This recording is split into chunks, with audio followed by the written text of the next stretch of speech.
Mwenyekiti kwa kunipa nafasi na mimi kuchangia bajeti hii ya Waziri Mkuu. Mheshimiwa Mwenyekiti, takriban zaidi ya miaka 9 sasa nimekuwa nikilalamika sana kwa zao la chai, zao la parachichi, na mara nyingi sana hata Waziri Mkuu alipotembelea katika mkoa wetu wa Mbeya, mimi nilikuwa sikosi na nikilalamika na tukitoa malalamiko mbalimbali juu ya wakulima wetu. Lakini Mheshimiwa Mwenyekiti, nipende kusema namshukuru Mungu, baada ya malalamiko haya ya muda mrefu, mwezi huu Mheshimiwa Bashe kama waziri mwenye dhamana ameweza kutoa nafasi na kutoa elimu na kutoa tamko kwa ajili ya kuwasikiliza wakulima hawa. Leo hii kwa mara ya kwanza ninaipongeza na ninampongeza waziri kwa maana yeye anafanya kwa niaba ya Waziri Mkuu kwamba ameweza kujibu kilio cha wakulima parachichi. Mwaka huu ulikuwa mwaka mbaya sana kwenye mazao mheshimiwa.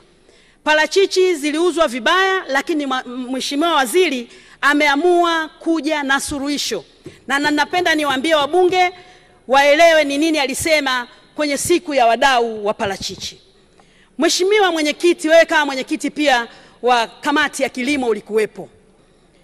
Baada ya kuona kilio kikubwa sana na uharibifu wa zao hili likiendelea, Mheshimiwa waziri ametoa maelekezo mahususi, na ninaamini Waziri Mkuu atakapopitishiwa bajeti hii ataenda kutekeleza yale ambayo waziri wa dhamana ameyasema.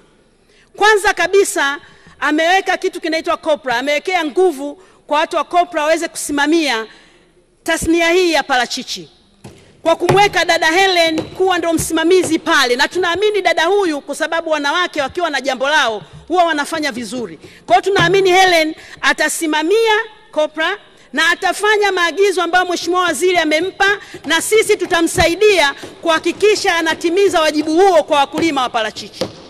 Kwanza kabisa ameona kuna umuhimu mheshimiwa waziri Bashe kununua magari zaidi ya 18 ya kuchimba visima kupeleka kwenye mashamba ya parachichi.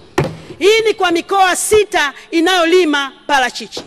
Mheshimiwa Mwenyekiti, hili ni jambo kubwa sana na la muhimu kwa wakulima, kwa sababu tumesema parachichi ni zao la kijani, ni dhahabu ya kijani, inaleta uchumi na inaongeza pato la taifa. Basi wazo hili la mheshimiwa Bashe kutoa fedha, na anasema ifikapo Aprili 30 magari haya yatakuwa tayari, mimi nipongeze kwa hilo.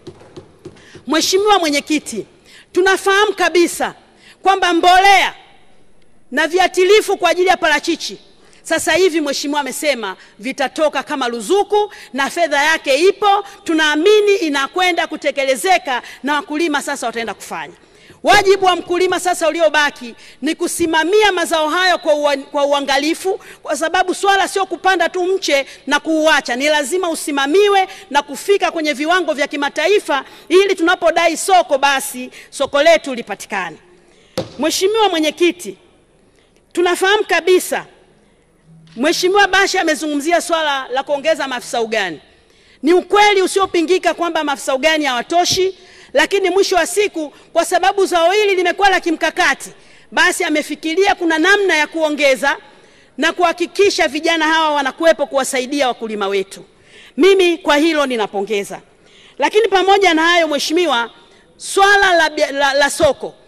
Tumekuwa na soko la Ulaya kwa muda mrefu, lakini tumepata taarifa kutoka wizarani kwamba sasa India na China wanakwenda kununua parachichi za wakulima.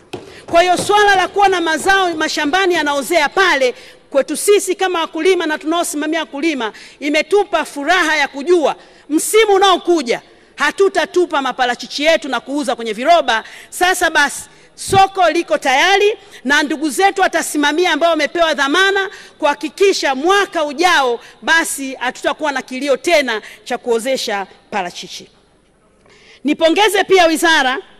Mheshimiwa Waziri Mkuu, nimesoma katika bajeti yako umeelezea kwamba kuna magari zaidi ya 40 yananunuliwa, pikipiki 555. Basi tuombe, mimi ninaamini nchi nzima inaenda kupata keki hii, lakini mwisho wa siku tusisahau baadhi ya majimbo ambayo kwa kweli tumepata, lakini tunafikiri yaongezewe kwa sababu tunafahamu mkoa Mbeya ni katika zile big 5 ambayo inailisha taifa hili. Basi katika mgawanyo tuhakikishe watu wa Mbeya hususan jimbo la Rungwe wanapata.